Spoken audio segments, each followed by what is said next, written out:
Hey guys, how are you today? Thank you for clicking on my video. I truly appreciate it. Today, join me in cooking creamy chicken gizzard with mushroom spice. In this recipe, we will be needing half kilo fresh chicken gizzard, 3 cups of water, 1.5 teaspoon salt divided, 1/3 cup olive oil, half cup flour, 1.5 cup sliced onions, 1/4 teaspoon ground black pepper, 4 cups chicken broth, 1 tablespoon ginger and garlic paste, and 1.5 cup mushrooms. Firstly, we'll start by placing the gizzard in a hot pan, then adding the water and half teaspoon salt.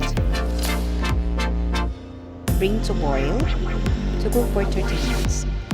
Then, drain the gizzards and set aside. In a pan, we'll add oil and heat on medium-high heat for 3 minutes. Then slowly add flour and blend it in to make a roux. Then, we'll cook for 8 minutes or until it is light to medium brown in color. Add onions, then add 1 teaspoon salt, and the black pepper. Add ginger and garlic paste. Next, add the mushrooms, also the chicken broth.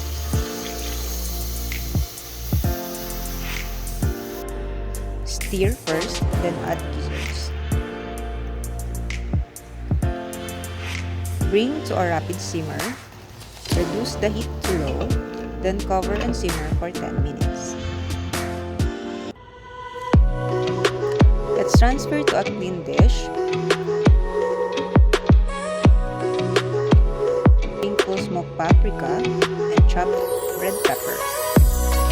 So there you go, creamy chicken gizzard.